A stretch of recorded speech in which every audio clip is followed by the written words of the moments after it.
Right.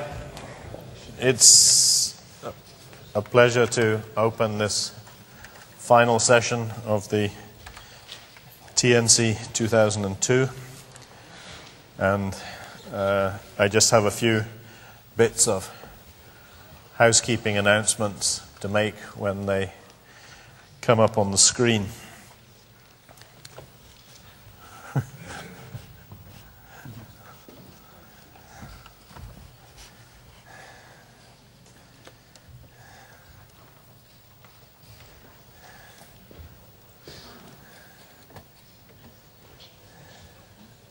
Can I, where are they? Click to exit.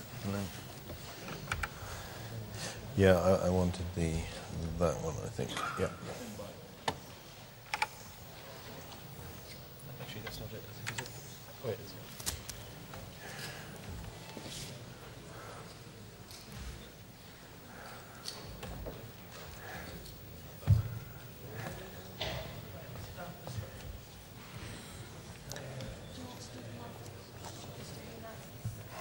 Well, I can tell you a limerick. There once was a girl called TERENA who found technical work a no-brainer. Teaching MPLS was her way to de-stress, so she went to work for TERENA.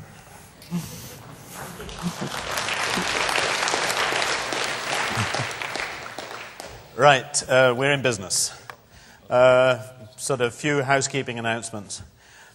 Please return your wireless cards. They are valuable, and you will get in the awful bad books of UKERNA, and you wouldn't want to be there. You can find on the conference website information about local transport if you're going to have to be around here this afternoon or tomorrow because of your schedule. You can get normal buses into Limerick every 20 minutes, and the bus stop for those is sort of something like 50 yards or meters after the stables. If you need taxis, please go and ask conference partners to help you.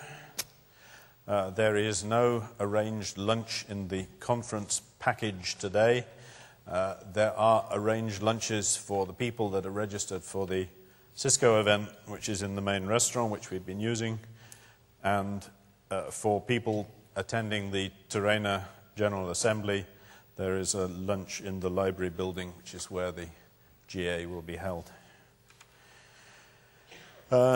These are the on-campus restaurants and cafes that are open today. Basically, I think they're all in the stables and scholars, I think, are more or less next door to each other.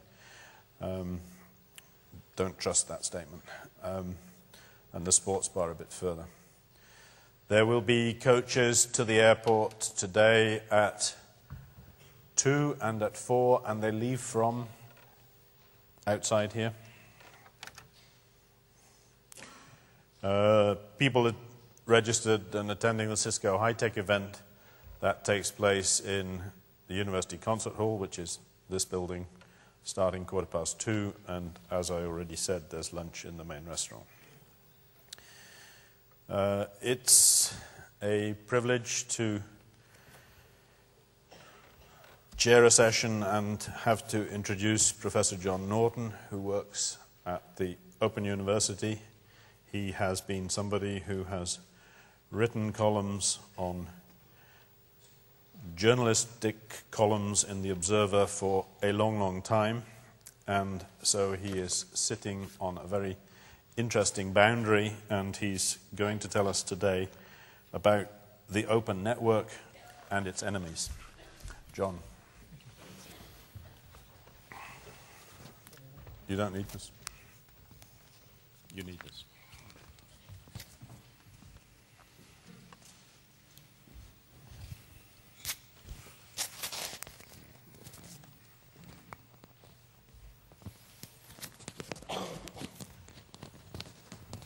Good morning, ladies and gentlemen. Thank you for the invitation to come and talk to you. I'm deeply conscious, however, that I'm the only obstacle between you and departure. So that's I hope you will bear with me. I I want to talk, in a way, I want to take on from where Larry Lessig left off. I gather that Larry had a great time here, not just because of the stimulating environment and the rest of it, but because he had a very unusual experience of being in a room where people agreed with him. As you know, he spends most of his time at the moment annoying corporate America. This is an agreeable and important work, but I don't think it's much fun some of the time. So it must have been a nice experience for him. Anyway, I want to take on from where he left off. First of all, I want to explain the title of the talk. In 1938, a young Austrian philosopher watched in horror as his country was annexed by Nazi Germany. He did so for the relative safety and obscurity of New Zealand, where he had recently taken up a position as a lecturer in philosophy at the University of Canterbury. His response to the gathering storm in Europe was characteristically philosophical. Alarmed by the threat posed by fascism to freedom and democracy and rationalism, he embarked on a sprawling book which sought to explain the kind of thinking which leads to totalitarianism. His name was Karl Popper, and the book, when it finally emerged, was called The Open Society and Its Enemies. This year we celebrate the centenary of Popper's birth, and the title of this lecture is not just a genuflection in his direction, although it is, but there's also a hint that there may be something in his thinking about society that has a resonance for those of us who think about networks now. Because what concerned Popper was the way people think about the future and the process of social development. The threats to what he termed the open society came from two related sources. First of all, the delusion that history had a direction or an inner logic, and his philosophical or ideological traditions which claimed to know what that direction was, and which used this inner certainty to justify oppression and the sublimation of individual liberty for allegedly greater ends. Now, to those who know Popper as one of the 20th century's great philosophers of science, it may come as a bit of a surprise to find that his first major publications were essays in political thought. But in fact, there was a kind of overarching unity to Popper's thinking. For him, the important thing about the future was that it was unknowable. And he also believed very strongly, that knowledge was always provisional, even scientific knowledge about relatively ordered and predictable worlds like those of physics and chemistry. And this led him to reject out of hand, any fantasy that there might be laws of history which would justify social actions or policies. And he was very, very critical of those who engaged in what he called utopian social engineering, by which he meant the Nazis and the regime in the Soviet Union of Stalin and others. These people who believe that because they understand the way the society works and they understand where the future is headed or where the future is, they feel that they're then entitled to do whatever is necessary in order to bring that about. Now, the question is, what has all this to do with networks? Well, in my opinion, quite a lot, although it takes perhaps a little while to explain why. But for now, there are, as far as I'm concerned, two key ideas in Popper's thought that are relevant to us. The first relates, funnily enough, to the design of network systems.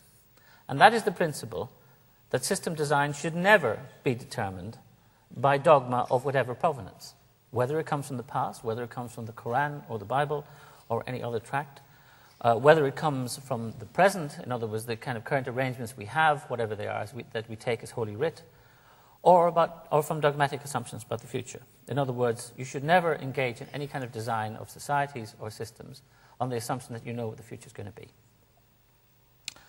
And the second area where Popper's thinking is really important to us is in the critical discourse, which he saw as the essential ingredient of an open society. And from our point of view, what's relevant there is the fact that the internet is already playing, and will play a vital role in enabling that discourse. In both of those areas, in relation to the design of networks for the future, and also in relation to the freedom of critical discourse across the net, there are really serious threats emerging, which should concern everybody in the networking community. These threats have already been vividly outlined by Larry Lessig, and by James Boyle, and by others. And I don't really want to cover that territory again in any detail. What I really want to do is move on beyond that and say, how might we begin to address these threats as a group of professionals?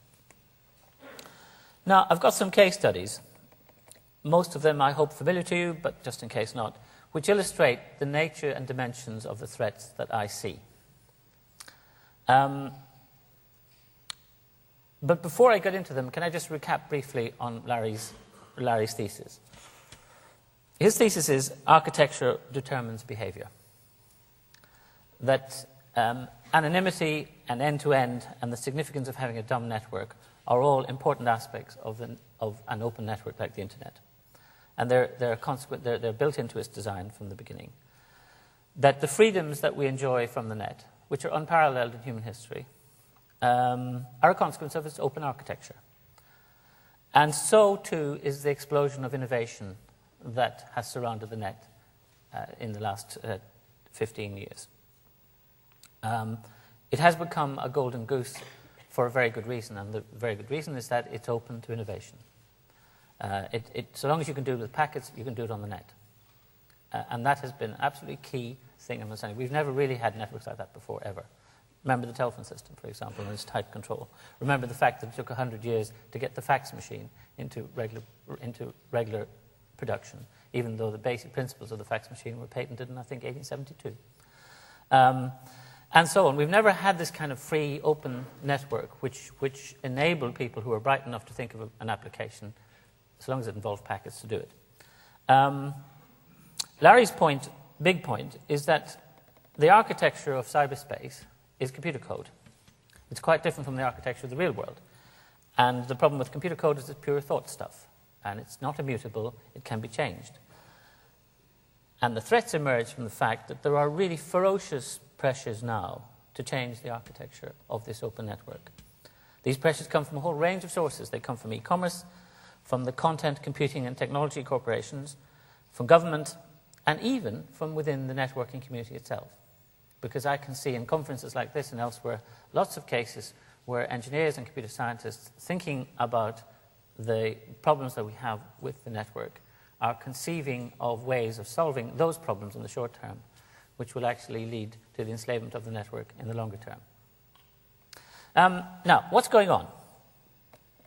Well, one way of thinking about what's going on is to say that our futures are actually bracketed between the nightmares of two great writers. The writers are George Orwell and Aldous Huxley. Orwell feared that we would be destroyed by the things we fear, by an all-embracing culture of control. Huxley feared that we would be destroyed by the things we love, that our lust for entertainment and sensory satisfaction would turn us ultimately into easily regulated and controlled zombies. And the problem we face with the net in particular is that it could conceivably deliver elements of both of those nightmares. Because latent within it, for example, is a capacity for surveillance that Orwell could never have even conceived. And the entertainment industries, which now seek to control the net, would like to turn our societies into passive congregations of controllable couch potatoes. That's really what they want from the net. And nothing else. They don't want anything else. That's what they want. They want a kind of billion-channel television system which they totally control. Now, I'm not arguing that either of these outcomes is inevitable. There would be no point in talking to you today, there would be no point in making the trip to Limerick to give this sermon if I thought these outcomes were inevitable.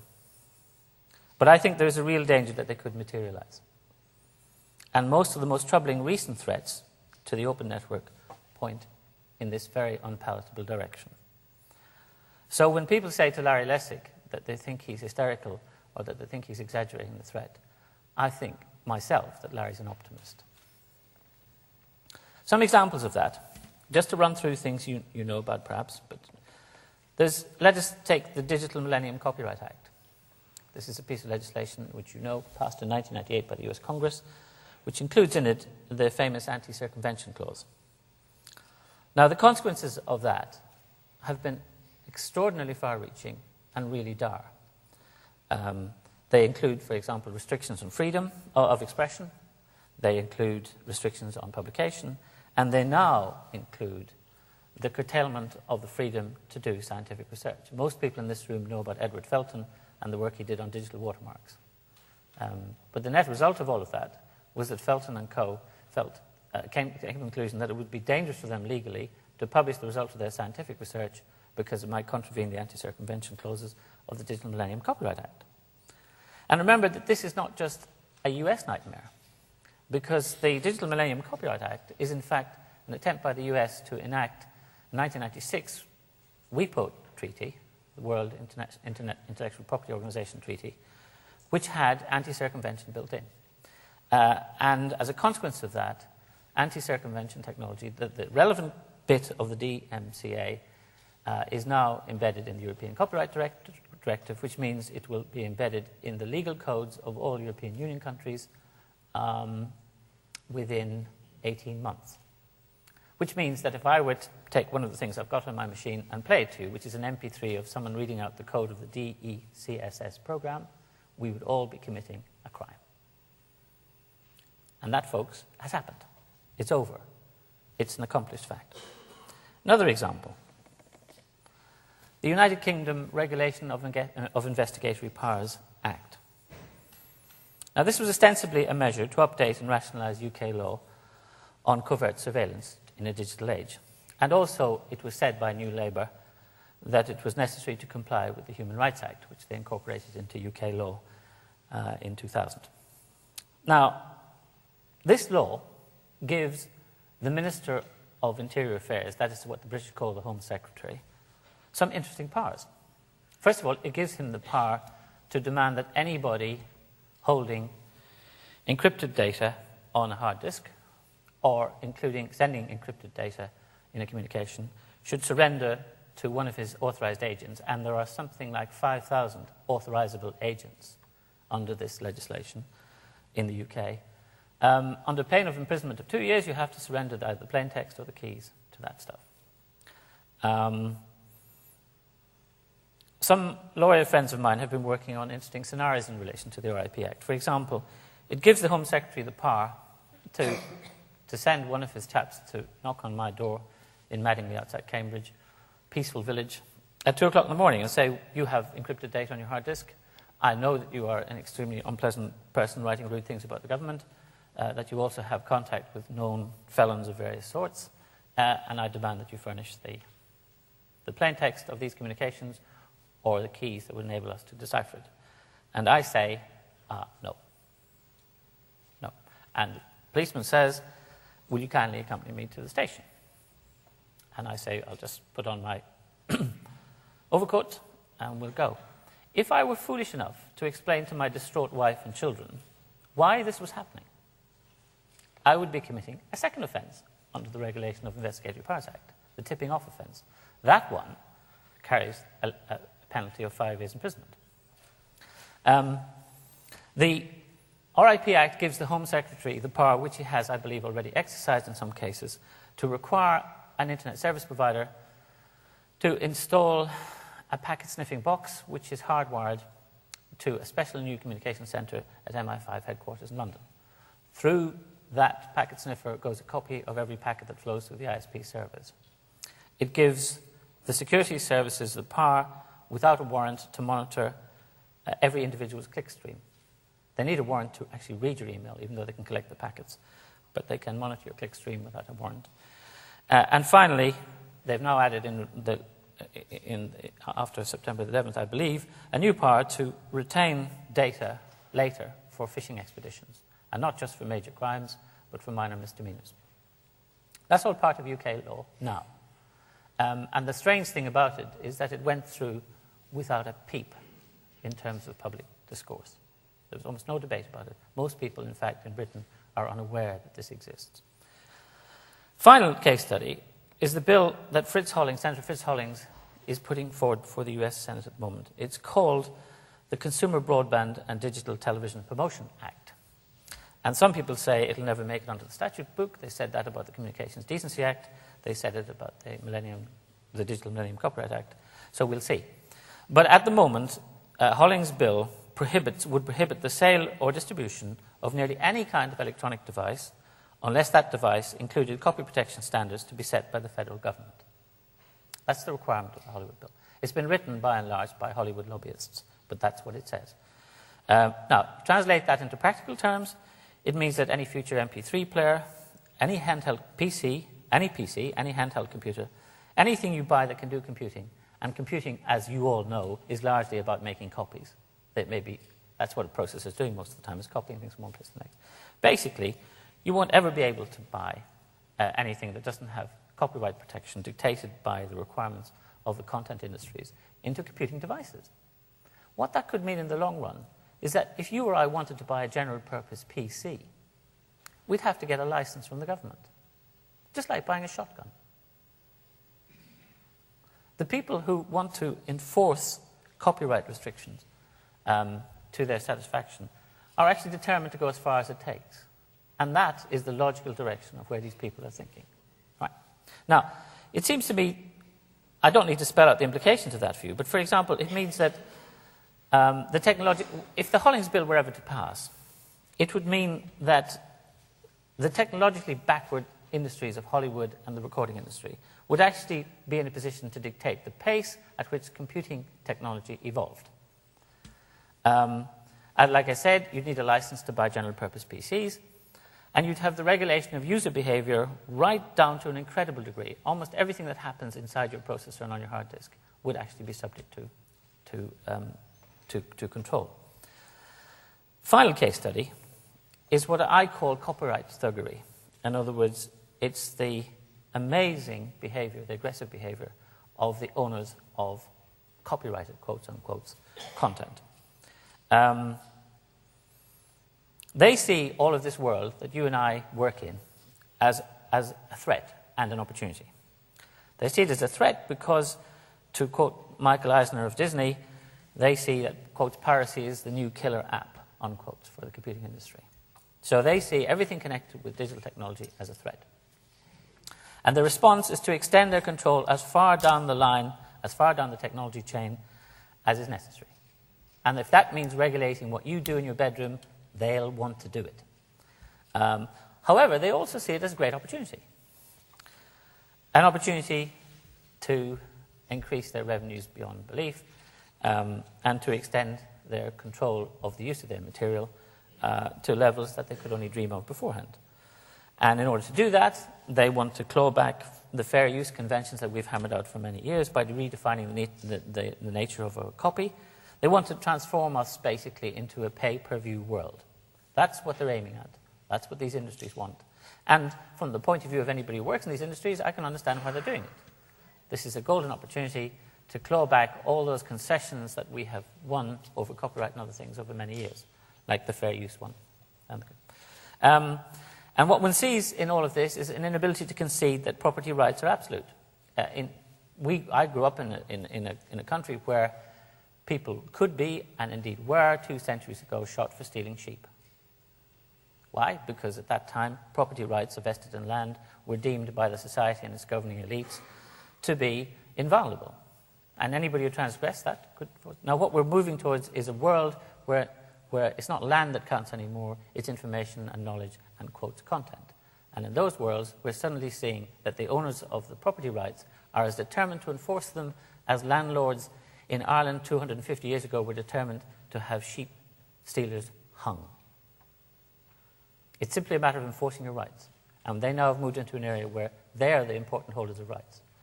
Not the holders of land, not the holders of capital, but the holders of intellectual property are the ones who now have rights, and they are determined to enforce them. Now, what are the implications of threats like these? Well, most of them are pretty obvious, although not actually that often discussed. First of all, there's an almost total erosion of privacy. There's the end of anonymous reading. Because remember, if we move into a pay-per-view world, where everything important that is published will be published on the net, but in encrypted form, where you have an authentication architecture in place which can link machines to individual people, and where every access to a document can be logged. At that point, you have a situation in which everything that everybody reads of any importance forever, it actually can be traced back to them. It's no longer possible to go into a library and browse something and know that, without the government or somebody else knowing that you have actually been reading seditious stuff, or that you've been reading problematic stuff, or that you've been looking at pornography or whatever. It doesn't matter what it is. Somebody up there is going to know about it. Larry Lessig has made the point that, that what most of the people who are embarked on this crazy crusade don't seem to realize that this is the way of strangling the machine. This is the way of killing the golden goose. Because if we lose the magic of the open network, which is the idea that it's open to innovation, that anybody with a smart idea can generate magic by simply applying it and getting the net. If it can be done with packets, the net will do it. If you can think of something that can be done with packets, then do it. Real audio, streaming media, for example, is something that would never have happened in a network that was controlled by Disney and Co., say. Because it simply wouldn't have permitted it any more than AT&T would have permitted the hush-a-phone device or all the other things they forbade in the 50s. So we could actually kill this goose. We could strangle it. We could kill it stone dead if we're not careful. From my point of view, the bigger nightmare, however, is the kind of Orwellian one, which is this capacity of the technology to provide ubiquitous surveillance, and the thought that one day that might happen, and also that it might be used with few safeguards and very little judicial overview. And of course what that would mean is the end of the net as a medium for unfettered, uncontrolled, uncensored discourse of the kind that Karl Popper was so concerned about in a free society. Now, one of the questions I've been asking myself for a while is why, I write a column in the Observer every week, and it's published in the net edition of the Observer, so it has quite a wide readership, and I get a lot of mail and the rest of it. But broadly speaking, I notice that the stuff that I write about, which is about this kind of thing, is not echoed anywhere else in the mainstream press. I ran a campaign against the Regulation of Investigatory Powers Act when it was going through Parliament. I lobbied MPs. I wrote helped to draft alternative clauses for the legislation that was going through the Lords and the rest of it. But I was astonished at how, on the one hand, this amazingly Orwellian bill was going through Parliament, and nobody in Parliament was interested in it. When we talked to MPs, for example, we said, do you know about this? And they say, no. Why not? Well, it's about encryption and stuff like that, and I don't know anything about that, and I assume the Home Office must know what it's doing. These are our elected representatives. There was almost no public discussion in anything other than the highbrow papers, and even then not much. It simply went through as if it didn't exist. And in a kind of a brief swoop, a kind of fait accompli, a lot of liberties were kind of snaffled. And nobody knew. And to this day, nobody knows, relatively speaking. So why are we making so little headway in all of this? Well, I've come to an unpalatable conclusion. And the unpalatable conclusion is that the reason we've made no headway is dealing with this kind of threat actually involves us in politics. And most people in these kind of communities don't like politics. In fact, we all hate them, really. They're messy and uncomplicated. Mitch Caper is famous for his phrase, architecture is politics. And Larry Lessig often uses that. And it expresses a profound truth. My view is that phrase is now inadequate. The truth is that networking is now politics. Or to put it in a less enigmatic way, networking has become inextricably intertwined with politics. And the future of open networks has become a political issue of the greatest magnitude. This really matters. And it's politics. And that makes it difficult for you and me, because that's not the kind of stuff we ever wanted to get involved in.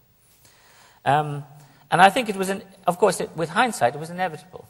Because once the internet started to explode after the expansion of the web in 93-4, it actually became clear that this was one day going to be the central communications medium for our societies. And at that point, it would have been naive to assume that the established order would have not taken an interest in it from then on. All this was kind of, in a way, written into the explosion. We should have seen it coming. Unfortunately, we didn't. Because the one thing that established orders want is control of knowledge and information. Remember, information is power. Knowledge is power. Always was, always will be. and any medium that threatens to open this up to everybody, to ensure that there's a world in which governments can no longer keep secrets. There's a world in which anybody can publish their views, in which anybody can publish a report of what they've seen without having to go to a censor or a gatekeeper or anybody else. That's very dangerous stuff. And it was naive of us ever to expect that we would have been left to our own devices.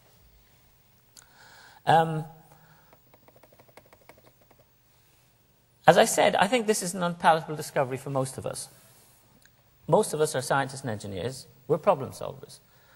We get our kicks from designing intelligent or elegant or clever or cost-effective ways of getting from A to B. We're about means, and politics is about ends.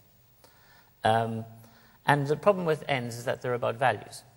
Political systems implement value systems, whether they are value systems about economic growth on the one hand and low taxation on the other, whatever. That's what politics is about. It's about implementing value systems. Usually these value systems are incommensurable. There's no way, just as there's no way of getting someone who believes that Bach is the greatest composer who ever lived to become, there's no rational way of getting them to change their mind to believing that Beethoven is the better one. Likewise, there's no rational way of getting somebody who believes that, for example, low taxation is the most important goal of economic policy to switch to believing that actually reducing economic inequality is the appropriate goal of economic policy. So that's what politics is about. It's about reconciling these irreconcilable things, and there's no rational method for bridging them. And to those of us who've been brought up as scientists and engineers, the idea that there is a process which cannot, in the end, be amenable to rational analysis is very distressing. We don't like it. We would sooner actually not have anything to do with it. But since that's what politics is about, I think that's the reason why the discovery that networking might actually involve us in politics is such a difficult idea. However, my feeling is that avoiding politics is a luxury we can no longer afford. The reason is that there are some very important values embedded in our networks, and in particular in the internet. The political world, the world that implements the RIP Act, or the Digital Millennium Copyright Act, or the European Copyright Directive, or the Patriot Bill, or a host of other repressive or brain-dead statutes, like Holling's Bill, that world understands nothing of the values that are implicit in an open network. And what they're doing is they're implementing values that they do understand, and that are properly packaged and presented to them. And these are the values of Hollywood and the security services, and the owners of property. When I read Slashdot, what I see is a kind of weary cynicism about all of this. Sure, these brain-dead suits are doing this terrible thing again, so what? It's terrible. There's a failure to actually engage with that. I think people attribute it too often to stupidity or corruption in politics. And from my limited experience, although there is a bit of that, that's not the problem. The problem is that nobody in society at large, outside our communities, actually has the faintest clue about this technology. I work for the Open University, and the Open University is a star turn in relation to distance education, which means we get a constant troop of cabinet ministers coming to see us. They're usually looking for photo opportunities. Okay? And when a cabinet minister comes, because of a project I run at the OU called Going Digital, I'm Exhibit A. So I've talked to a lot of cabinet ministers in Britain about the net. And I have yet to meet a single minister who understands it. They all think it's a pipe. They talk about it like plumbing. They're going to put it into schools. And when I say to them, look, minister, it isn't a pipe, it's a beanstalk, along which children climb into other worlds and the rest of it, they kind of check the exit like you do when you meet a lunatic. And when you ask them, okay, you say, if it is a pipe, then what's a learner? The answer is they think learners are empty vessels. They're going to be filled up by a pipe. Okay? They think that learning is about information transfer. They have no concept of any of this. They know as much about it as a trouser press. But these are the people who are determining what happens to our networks. And one of the reasons they're getting away with it is because we're not doing the kind of educational job that we ought to be doing. We're not doing the explaining. We're not taking politicians aside and saying, look, you need to understand this. You really need to understand it. And we'll do our best to explain it. Because in general, as engineers and computer scientists and the rest of it, we disdain these people. We're not interested in people with an IQ less than 120, basically. Let's face it, we're not. And that, I'm afraid, is now one of our fatal weaknesses. I've been thinking about how we might overcome that. And I see one area where we might look for some ideas. And that area is the environmental movement. Because, in a sense, we have been here before. There was a time in the 1950s when there was a kind of analogous situation. I don't want to press the analogies too far, but they're very striking. Because then you had an unholy alliance of a triumphalist agrochemical industry and a credulous legislature, which is in the United States. And the combination produced allowed a lethal cocktail of pollutants to be unleashed into the environment. Then, as now, with networking, there was a widespread public ignorance of what was going on. There was no general public understanding of the nature and implications of the problem, and therefore very little pressure on US politicians to do anything about it. There were, of course, a lot of scientists who understood it. But by and large, they behaved like you and I behave as networking professionals. They complained quietly to themselves and their colleagues, but essentially they kept quiet. They didn't engage in any kind of attempt to say to the wider public, there's something wrong here, and we ought to do something. And it took a marine biologist, who was also happened to be a writer called Rachel Carson, who wrote this amazing book called Silent Spring, which ignited, suddenly, millions of Americans realized there's something seriously wrong here. There really is something wrong, and if we don't address this, we might be in serious trouble. It took this startlingly beautiful book to communicate the threat and the danger to a wider public. And my feeling all along has been that one of the things we need is a silent spring. I thought it was interesting to look on the back of the dust jacket of Larry's book, The Future of Ideas, that somebody had actually said that. Michael Wolff described Larry's book as the silent spring of ideas. Lessig is telling a prophetic story of how the immediate corporate complex is fencing off American culture in the name of intellectual property. His indictment is clear and shocking. Our cultural patrimony has been stolen. Lessig is sounding the alarm. Now, in fact, if you compare Larry's book, The Future of Ideas, with A Silent Spring, you'll see that Larry has some way to go as a popularizer. He's a very dense, careful thinker. He's a trailblazer in the old-fashioned sense of the term. What needs to happen with people like Larry is we need road builders. He carves a path, he hacks a path through the forest. Some of us have to start building roads so that ordinary people can travel on those roads. That's one of the most important things we can do as a community. Now, how does the environmental movement go about it? If you examine what they do, it's very interesting. First of all, they've accepted from the word go that they're in the politics business. They're in the business of shaping and changing public opinion because they know that that's the only way in the end to make the political process pay attention to them. They have an explicit focus on raising public awareness so that corporate interests can't make preemptive strikes, like the DMCA, for example. They have very sophisticated media handling. You only have to look at Greenpeace to see how they operate. They're absolutely fabulous at it. Sometimes too good at it because they're almost as slick as their corporate opponents. But examples of that, rapid rebuttal. So that if some corporate interest or some government department makes a claim that looks suspect, there's an instant rebuttal. Secondly, they're always very good, for example, they're terrific at providing spokespersons. One of the problems that I have in relation to networking is that in the United Kingdom, when the Today programme, the news programme on Radio 4 in the morning, when they deal with networking issues, with internet porn or people getting information about building pipe bombs on the net, or all that crap that we normally have to deal with, when I listen and I think, who are they going to find as a spokesperson to actually talk some sense? And most of the time, there's no spokesperson from us talking sense. There's nobody who knows anything about the technology actually talking back. Nobody. Why? Because this is not an issue we address.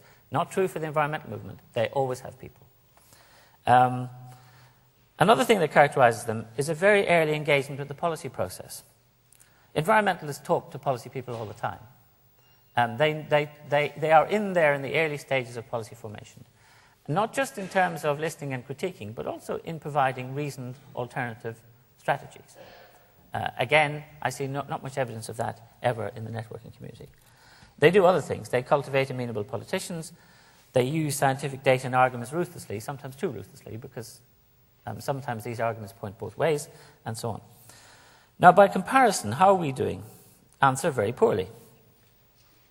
I think we have been woefully inadequate in most of the relevant departments. Most of the threats that I've talked about earlier on, the DMCA, the RIP Act, and the rest of it, materialized and matured without any attempt to alert and mobilize public opinion.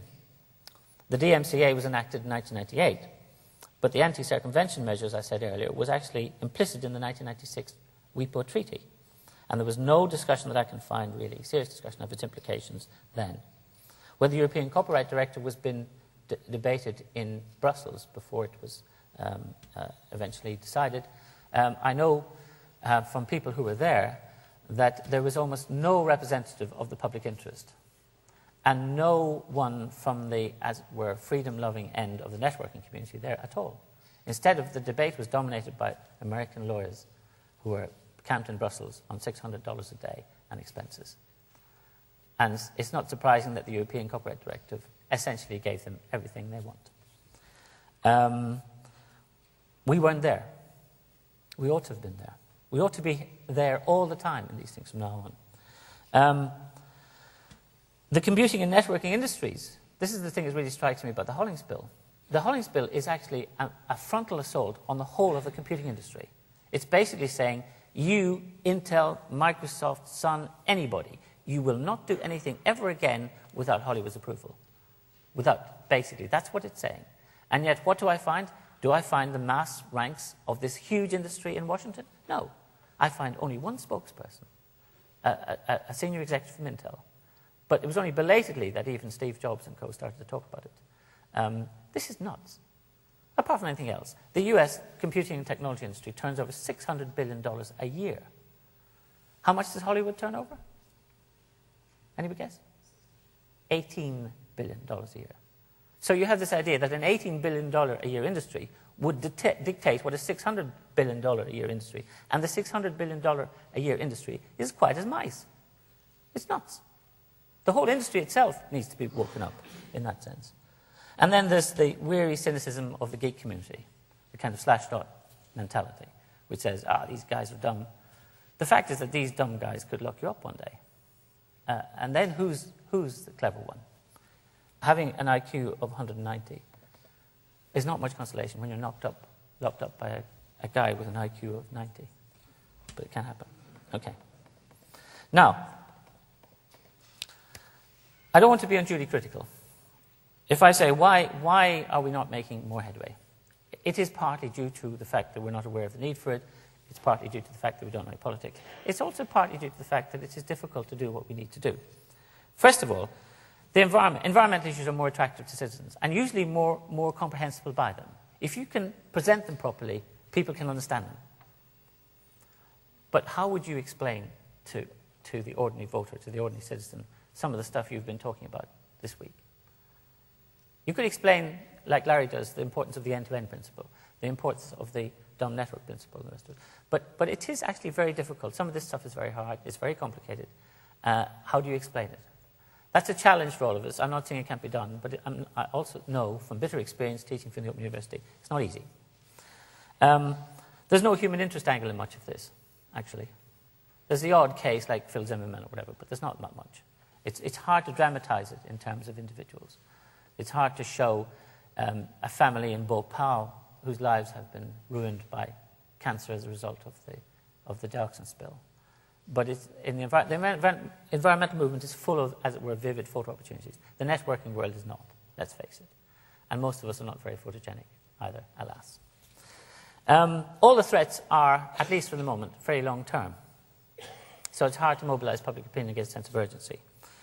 And what we know from bitter experience anyway is that joined-up thinking is hard. Most citizens don't like doing it. And indeed, most governments don't like doing it either. And in the case of the Regulation of Investigatory Powers Act in the UK, what I felt afterwards was that the reason there was so little outrage about it was because the rights that it was taking away were rights that most citizens don't yet exercise. In other words, email and the web and all that stuff is an integral part of my life. It's an integral part of everyone's life in this room. But we're not ordinary citizens. And for most people, email is nice, but it's not that essential. It's not the central kind of umbilical cord by which they connect to the world. So most citizens don't know that one day the rights that have been taken away by the Home Secretary in the RIP Act are actually very important rights because they haven't exercised them. If he were to try and take away the right to march on a public footpath or whatever, then they might feel strongly about it because that's a right they understand. But in general, the rights that are being preemptively grabbed are not ones that most of our citizens yet have learned to exercise and value. And that's a big problem for us, and it's not our fault. Finally, I think, looking back on it, one of the things most of us didn't realize at the beginning, and why should we were engineers and scientists, that the crunch in many cases in this business would be intellectual property. Because that's where it bites. That's where most of the heat's coming from. And that, in the end, could be our undoing. Well, we didn't know that at the beginning. I don't think any of us knew it. Certainly I didn't. But overall, our biggest problem is our failure to accept what the environmental movement has known all along, which is that actually it's all about politics. And if we want to make any headway, we have to engage with that unpalatable fact. Now, the trouble is that I don't think we now have the luxury of turning aside from it. I don't think we have the luxury of saying, well, it's messy, I don't like it, and the rest of it. Why not? A few reasons. The first is that maybe we should have a division of labour. There are some of us in this community, people like Larry on the one hand, a lot of the open source community, and basically, who actually do want to engage in political activism. They want to communicate to the world. They want to do something positive in terms of rolling back some of these threats or dealing with them. Why don't we have a division of labour? Some of us want to do that kind of stuff. Why don't we do it? I recognize we should do it better. That's my main argument. But I also recognize that for many people, and I guess there are many people in this room who feel that, actually they didn't come on this earth to deal with lobbyists. They don't want to have anything to do with this stuff. And I say, okay, that's fine. Keep on doing what you're doing, but with a couple of provisos. First of all, you should recognize everybody working in this area, the most specialized of engineers, the most specialized of computer scientists, I think should realize now that everything that happens in network design is likely to have a political and an ethical dimension. That's the first thing. We've long gone past the point of innocence. For me, that point of innocence came in 1968 in relation to a different thing, which is I was trained my first degree was in control engineering. And some of my colleagues went to the US because everybody could get jobs then, and they went to work for places like Honeywell. And I discovered after a couple of years that some of these characters were working on stuff like fragmentation bombs. And I remember having a conversation with one of them about the problem that they were dealing with. The problem was that fragmentation bombs of conventional sorts had they had very disagreeable side effects for the folks who were hit by them. But from the point of view of the manufacturer and the user of these things, they had a really bad defect, a design flaw in a way, which was that they were metallic. And metallic fragments of shrapnel are relatively easy to detect by X-ray. This is a problem for manufacturers, believe it or not. So that's a nice problem, isn't it, for an engineer or for a material scientist and the rest of it. So what were they working on? They were working on using composite, non-metallic materials for fragmentation bombs. And I remember thinking, these folks have no idea that this has any kind of... It was an interesting technical problem, like the problem of designing gas ovens to cope with the throughput of Auschwitz. There's an interesting book about that. But the point is that suddenly I was looking at my engineering colleagues and thinking, these folks are doing something with a very strong ethical dimension, and they appear to have no awareness of it. Now, my feeling is that many of us in the networking community are now doing work which has that kind of ethical or political dimension. And most of us probably haven't thought about it. And so my plea to everybody who works in the state business from now on is to say, what you're doing has an ethical dimension. It may not be direct, it may be indirect. You may not know about it. You may not, it may not materialize, but there is some, it has some content there. And the second thing that we should remember when we work in networks is that the stuff that flows through our pipes is not just bits. Because some of those bits are the lifeblood of democracies. They contain what Karl Popper thought was the essential ingredient for an open society, which was the free and open exchange of critical ideas, not approved of or sanctioned by anybody else, by any of the established power structures in society and the rest of it. And so I say to people who work in networking, you have to remember that nothing anymore is neutral, and that what you ought to be doing in your professional work is trying to ensure that whatever solutions you come up with enable those bits to flow freely forever. Because otherwise, we may find ourselves in a terrible, terrible, tragic situation. The internet is one of the most amazing things human beings have ever created. It actually implements the dream that Tom Paine had at the time of the American and French revolutions, which was that Tom Paine envisaged a world in which everybody could have a voice and everybody could be heard. And it proved impossible to realize in Paine's lifetime and for 200 years afterwards. And then suddenly a group of computer scientists and engineers invent this network. And it can do that. It enables me to publish my web pages and say whatever I like about Rupert Murdoch or the government or anybody else without having to go to any censor. It enables people in China or elsewhere, even behind the Great Firewall of China, to read things the government doesn't want them to read and all the rest of it. It's Tom Paine's dream world made flesh. And my nightmare is that we who have lived to see this thing happen could also live to see it snuffed out. And my point to you is really, as professionals, don't let that happen. Please.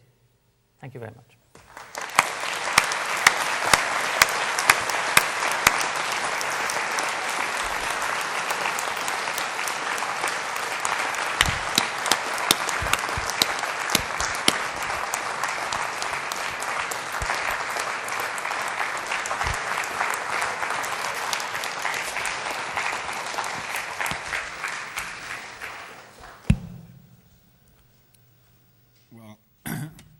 Privilege to hear that talk. Who'd like to ask any questions? If John is willing to accept questions. Of course I am. Or are we all stunned into silence? It's lunchtime. It's the end of the conference. No, there's a question coming.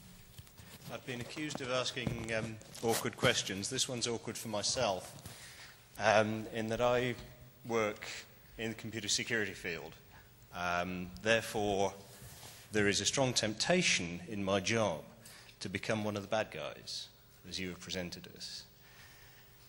But I think my solution to that is what I am trying to put over to people is that they need to be responsible for what they do on the network. And I'm trying to reinforce that. And I think that is something that a lot of the talks this week have actually worried me, because we're missing that. Yeah. And I very much welcome your reassurance that I'm still one of the good guys. Well, first of all, I actually, funnily enough, don't regard computer security as an evil topic. Quite the reverse. I mean, I was very struck during the discussions about the regulation of the Investigatory Powers Act, for example, I went to a session in which Charles Clarke, who was then the Minister in the Home Office responsible for it, talked about it to an audience invited by the Foundation for Information Policy Research. And there was a corporate chap there, and he said to Charles Clarke at one point, "Mr. Clarke, can I get this right? You're saying that under this new proposed act that I work for AT&T Networks, I think, one of the big global networks anyway. I work for them, and we have a lot of corporate clients, big banks, finance companies, and the rest of it, and I am contractually responsible to them for their data security of the data. That's what my contractual obligation is. You're telling me that under this new legislation, some policeman, some official from the Inland Revenue, some official, could come to me and demand that I provide the keys to my clients' stuff. And furthermore, that under the tipping off offence, that I would go to jail if I told them that I had provided them. So there's a conflict between there's a conflict between my contractual obligations to my customers and my obligations under the law of the land. And Clark said, yes. And the law of the land always takes precedent over contractual law. And the chap said, well, in that case, I'm moving my stuff to Switzerland. Now, or to Ireland, in fact, because, as you know, this.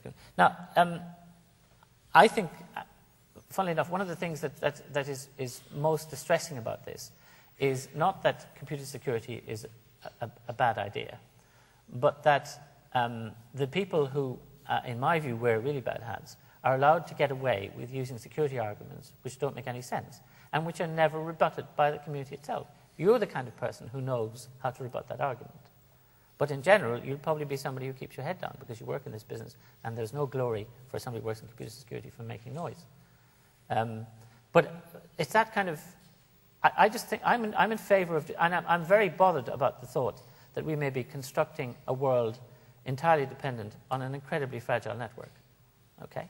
And where, for example, most users still have no concept of responsible use, and all that kind of stuff. I'm really bothered about that.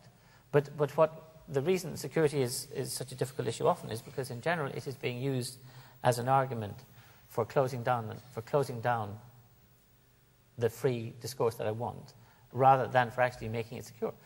I'm also very much in favour of security for me. I want to keep my communications private. I'm a really serious believer in that. And one of the things that distresses me so much about the RIP Act is because at a stroke it cut through that. It basically said, we can lean on you, boy. And most of you will buckle. So does that go any way to... Maro, you take a microphone.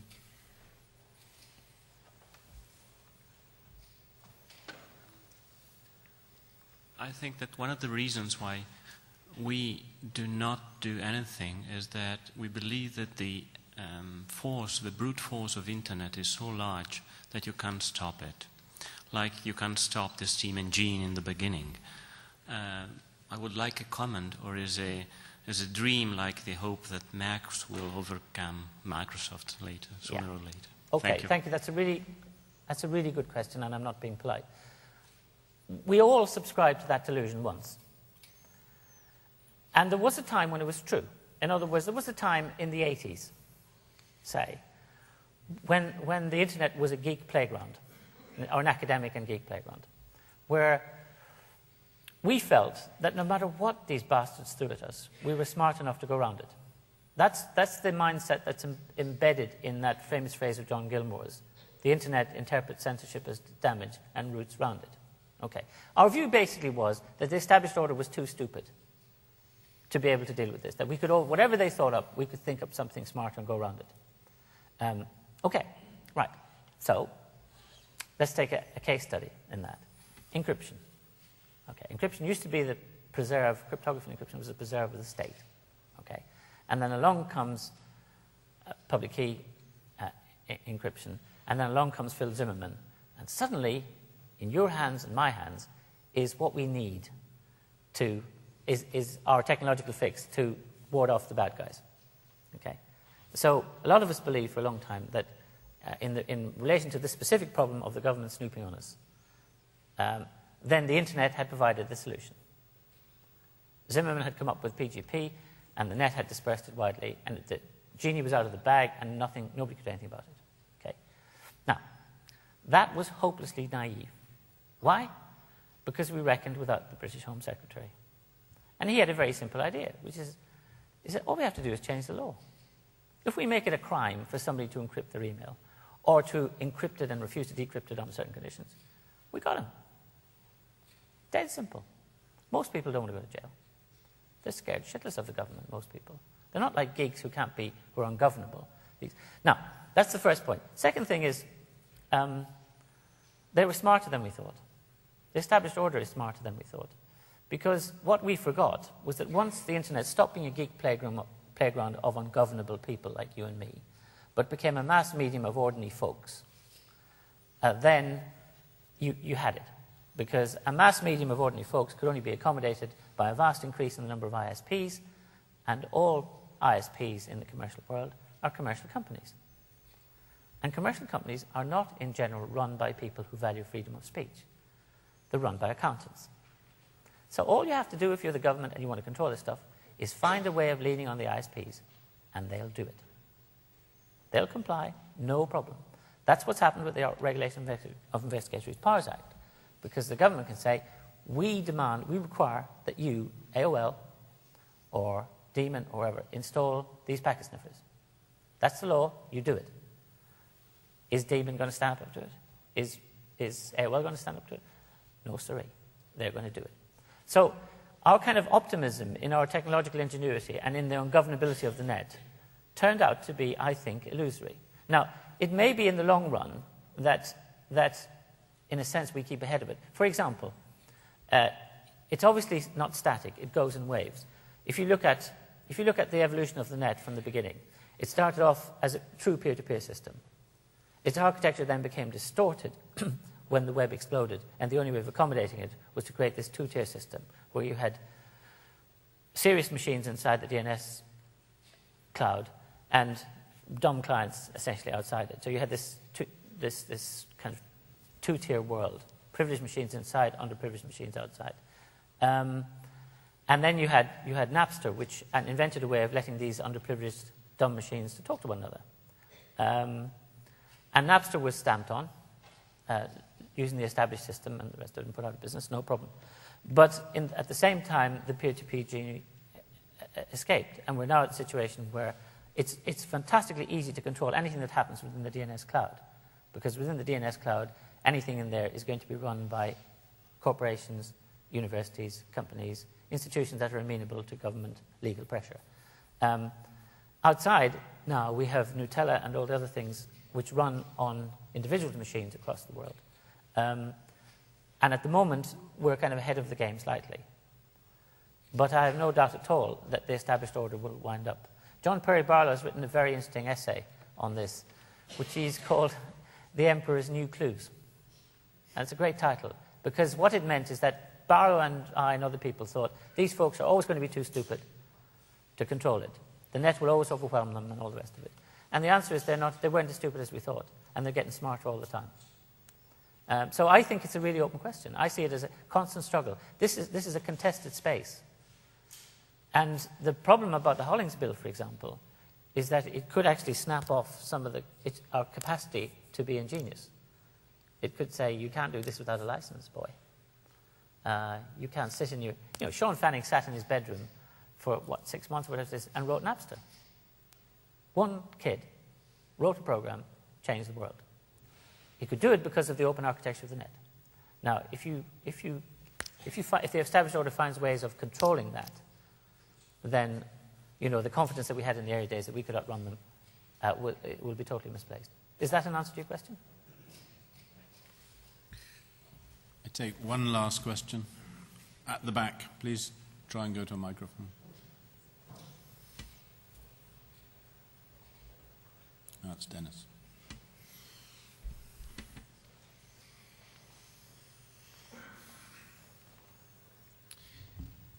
It's all very well to protest about freedoms. But in the real world, there are serious threats, as recent history has shown. And these threats are very serious to societies, and indeed to the freedoms that you espouse. The freedoms that you espouse are difficult to think about, but it's easy to think about terrorism, pedophilia, and the other current hysterias. So there's no point in protesting about intellectual freedoms, and they only seem intellectuals to the average politician and the average person. Protesting against constraints on those freedoms, unless you provide alternative solutions. So the challenge is not to protest, but is to find solutions that achieve the other aspects of society's concerns. The concerns about the current hysterias. I'd like you to comment. Thank you for the question.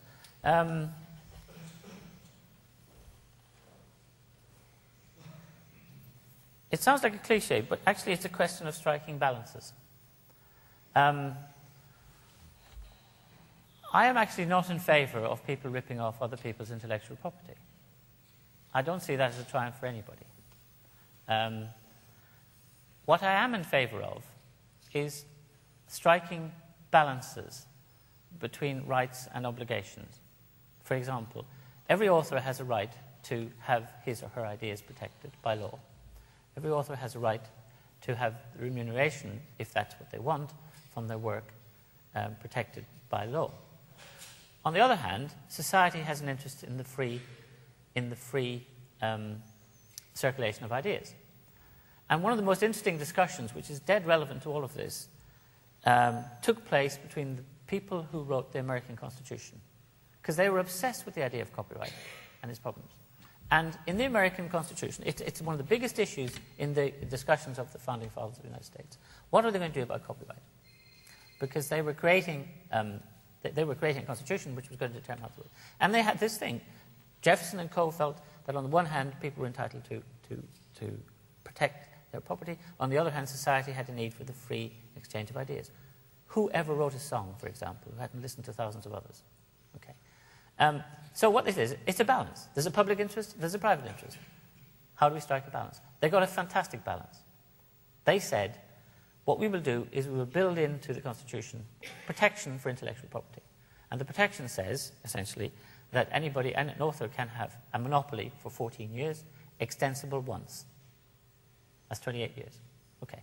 And that they felt struck the balance between what authors needed and what society needed. Okay. It was a fabulous idea. What's happened to it since then, of course, is that industrial interests which control copyright have gradually persuaded the US Congress to extend that copyright period protection to obscene lengths, mainly because Walt Disney was worried about losing control of Mickey Mouse. Now, the point I'm trying to get at is that that's an instance where I think what this is all about is balance, striking balances. The same holds for security and privacy. On the one, I want my security and privacy. On the other hand, I recognize that security and privacy also applies to criminals, pedophiles, terrorists, and everybody else. Okay. Again, I want a balance. I want a discussion. But my complaint is that nowhere is there any discussion about balance at the moment. Nowhere. Why? Because only one side of the argument is being presented. And the side of the argument is we need more control, more control, more control all the time. And nobody's saying, hang on. There is an interest here. If you go down the total control route, you wind up where the Soviet Union wanted to be.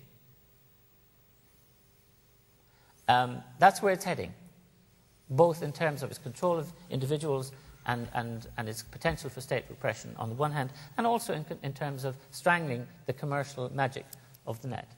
That's where it's heading. What we need is some way of saying, as a society, as societies, what we have to do is find a new kind of constitutional settlement in all of these areas.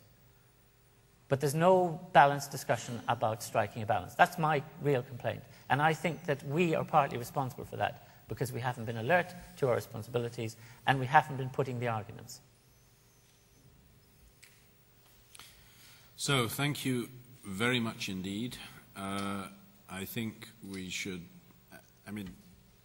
we all need to go away and think about this a lot, and we probably need to go away and actually do things. One of the things that scares me is actually the thought that we will, all 400 of us, or probably slightly less in the audience, will go out to our homes and think, well, that was an interesting talk, and not do anything about it. So we have to wonder what to do there. Okay, let's thank John again.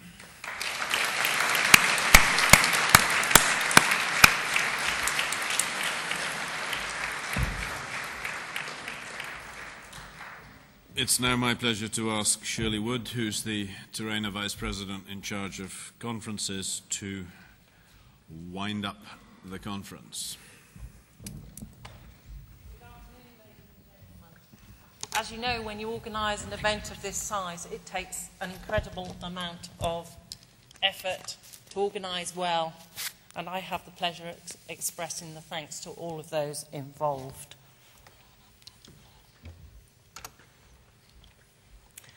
The aims of the annual conference, it's our main opportunity for discussion within our community. The participants are the national networks and their users, you. The international colleagues, we've seen a lot of people come from abroad. Industry, we have exhibitors and sponsors here. And of course, the policymakers and government. We've had a very varied programme in the last few days. We've seen a wide variety of discussions and talks, from things like the grid, covering the technologies, the resources and the different projects. Middleware has been a very important stream, covering the dreaded AAA and things like PKI. We've also had sessions on QoS, mobile networking, multimedia, video conferencing. To ensure that we have this varied programme, we have to thank the programme committee, which was chaired by Francois Flukinger. They've put in a great deal of effort on your behalf to ensure that you've had an interesting time. So thank you to all of those people on the list.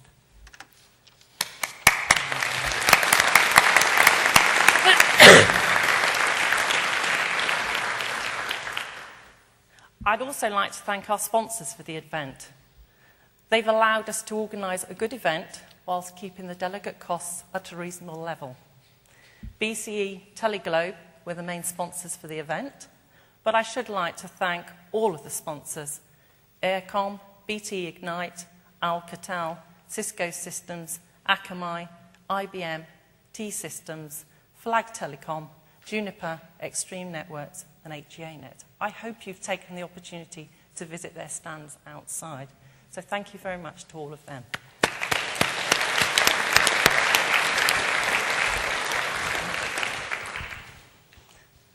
And the most important people in the event are the speakers.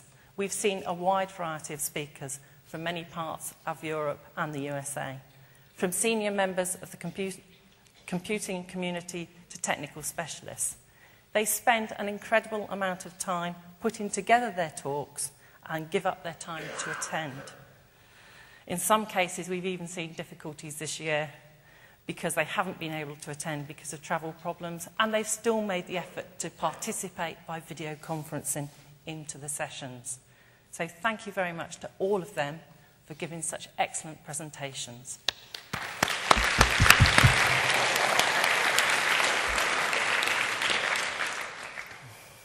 We should also thank the chairs, who I have to say have been mainly the programme committee members who were persuaded that they should chair the sessions because they knew most of the speakers. They did try very hard to keep most of the sessions to time, and with a very full programme, it is very difficult to do so, but we have to try. So thank you to all of you for keeping everybody to time.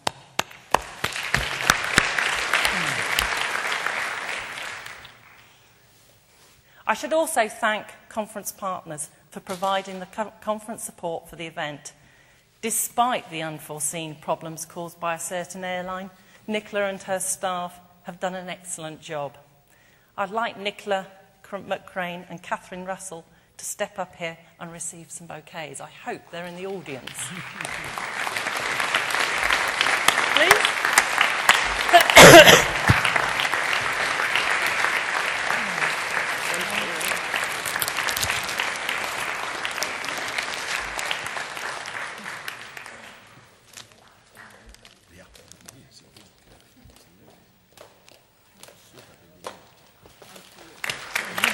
Nicola, it's been great. Thank you very much.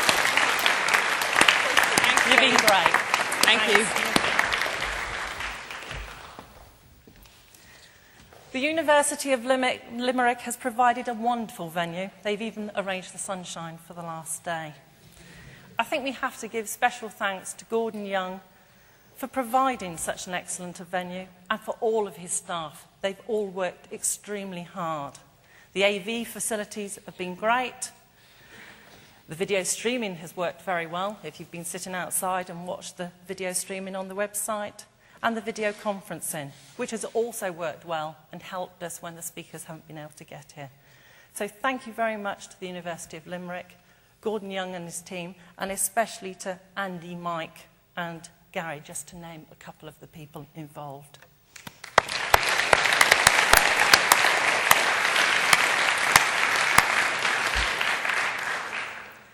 Whenever you come to an event which is a residential event, it's always nice to be able to go back to a nice room, to have decent food, and to know that everything's going to be all right for you. The person responsible for that is Kate Sheehan and all of her staff here. They've made sure that the refreshments are out there on time, that your rooms are clean and tidy. So would Kate like to come forward and receive a bouquet as a mark of our appreciation?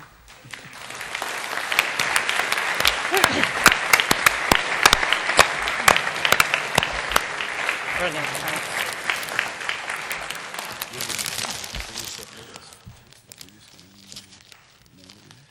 It's a long way from back there, I know.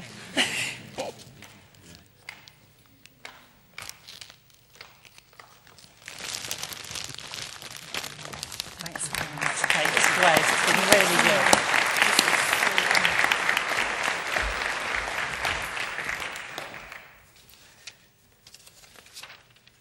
And finally, I should mention HEANet. They've been the joint organisers of the conference with TERENA.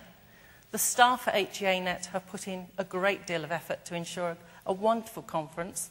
I must once again mention Patricia, who's maintained the website and made sure that we can see what's going on and the programme, etc., is up to date. I gather she's also put up some video clips and photos from last night's excellent entertainment. So one of my thanks is to John Boland. Would he like to come forward? I can't see him. And receive a bouquet on behalf of TERENA and everyone here. It's been really great. Thank you.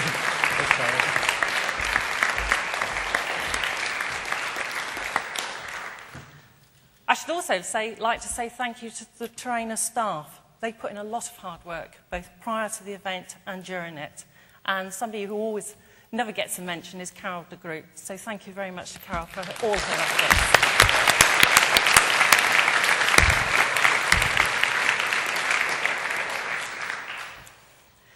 Can I also say thank you to you as delegates? You've made a lot of effort to get here. It's been very difficult in some cases, and I know some people it's taken 24 hours. You've lost your luggage. It's not been a good experience. But you came. I hope you've enjoyed it. And can I say, let's not remember it as the Aer Lingus Conference, but let's remember it the River Dance Conference at Limerick.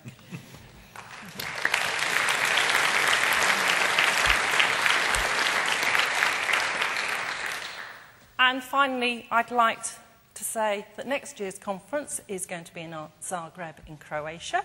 It's going to be on May the 19th to the 22nd. You should have had a postcard reminding you of the dates. And I'd like to pass over to Vesna Vraga, who's going to entice you to Croatia next year. Thank you very much.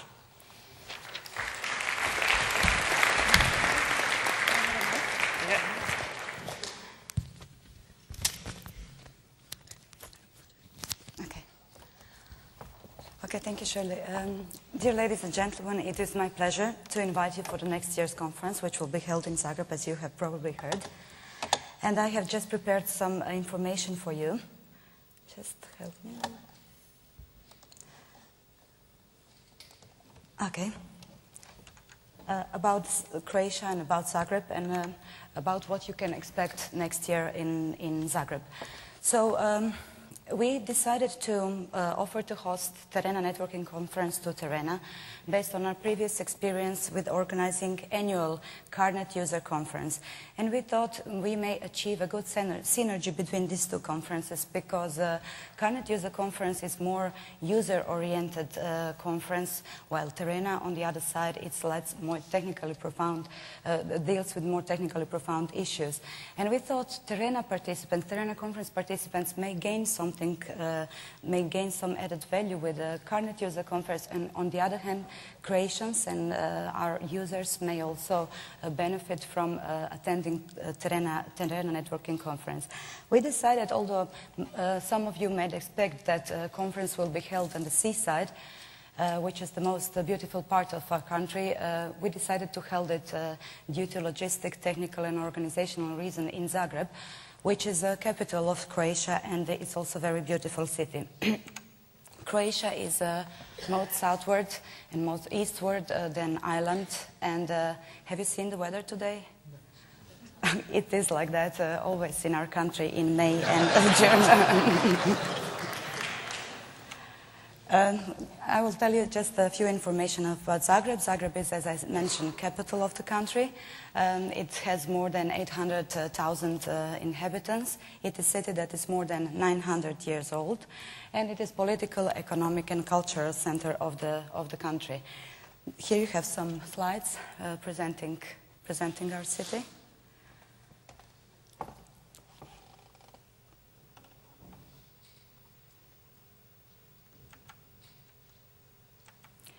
And just a few words about the venue. The venue will be in Hotel Opera, which is a 5-star hotel in Zagreb.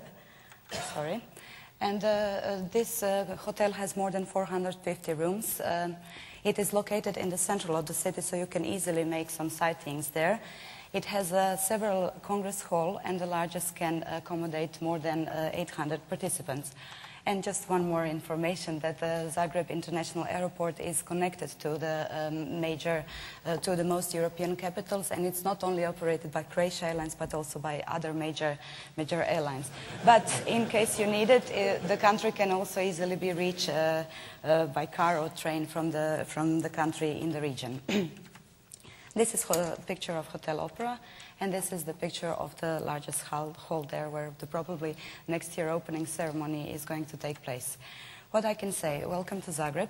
I have a movie, a very short movie, which is recorded during the last Carnet User Conference, and which will present you a little bit the atmosphere on our conferences, and this is something that you can expect also next year. Just.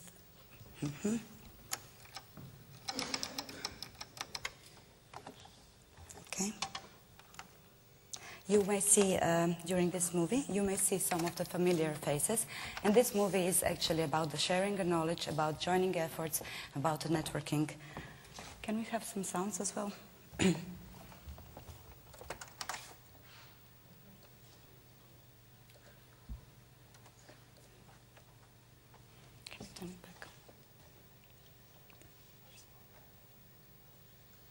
Just a moment.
Okay.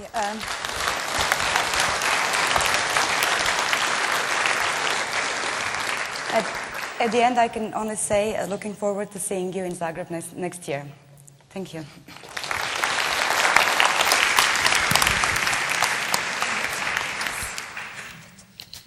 Thank you, Vesna, for that.